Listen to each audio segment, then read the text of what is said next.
Hello.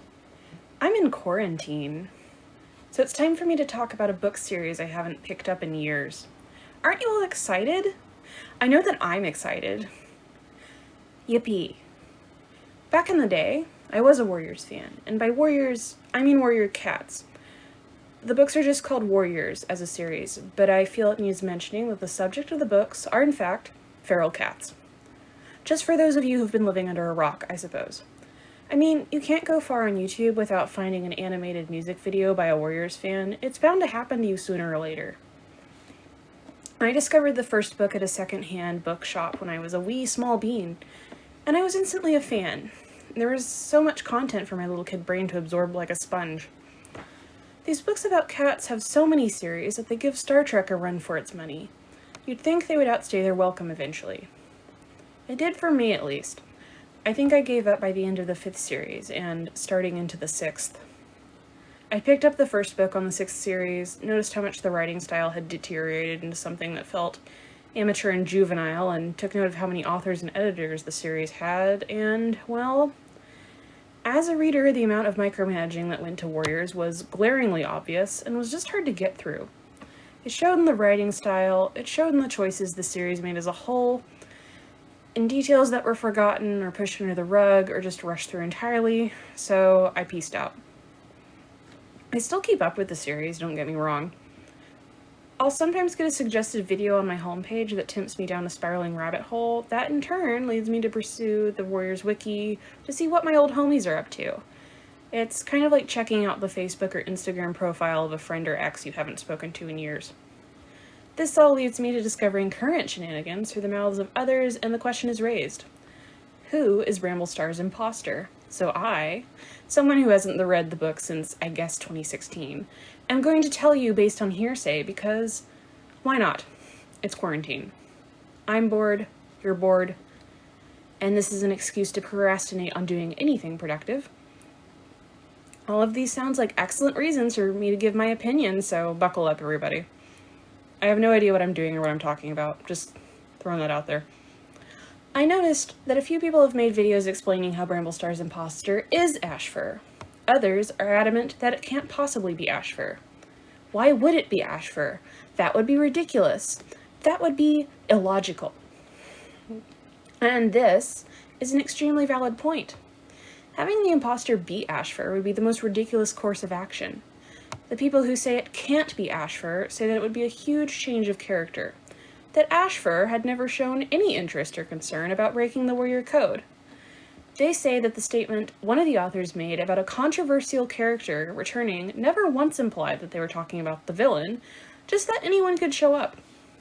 They say that the vision about Bramblestar and Tigerstar battling in flames, and ash falling on their fur, is just looking too deeply into the wording, and of course ash and soot gets on your fur in a fire.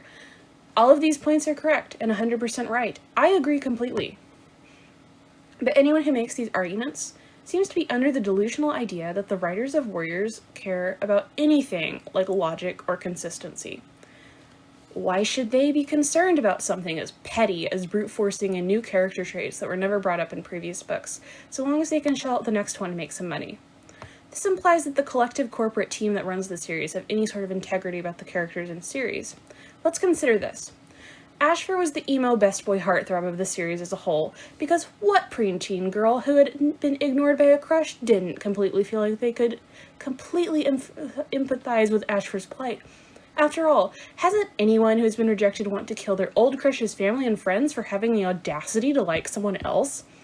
So naturally, the authors couldn't put him in the dark forest, because that would be like telling these preteen to young teens that their hormonal heartbreak-induced rages were wrong and punishable by divine forces. And that would result in a mass hysteria, perhaps even a violent upheaval as terrifying as the French Revolution. Naturally.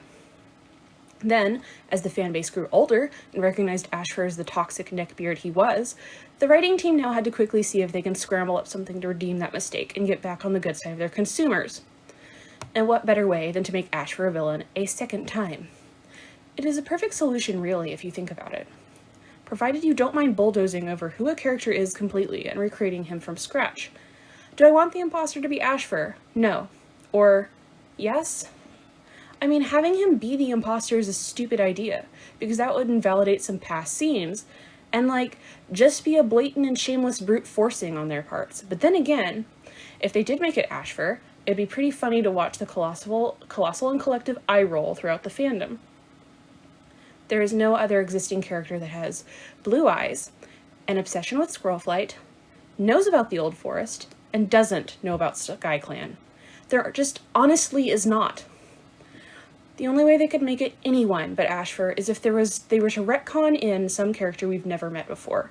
Squirrelflight could just as very well say, "The imposter must be this cat named Soupstripe, who I've met when I was but an apprentice back in the Old Forest." It could be super interesting if a cat in StarClan we've never met became obsessed with the she-cat after he had died through hearing about her through other dead cats, but neither of these options are probably going to happen. It's Ashfur. We can hope that it will be something that makes more logical sense, but no, it's Ashfur. I wish it was somebody else. I really do. I seriously hope I'm wrong. In fact, I will be extremely happy if I am wrong, but my world won't be shattering if I'm right. I mean, I already lost faith in the series ages ago. It's not like my opinion can stoop any lower at this point. Corporate team-run books series are a mess, guys. Hasn't the Too Many Cooks skit taught us anything? I'm done rambling. Stay safe out there, y'all.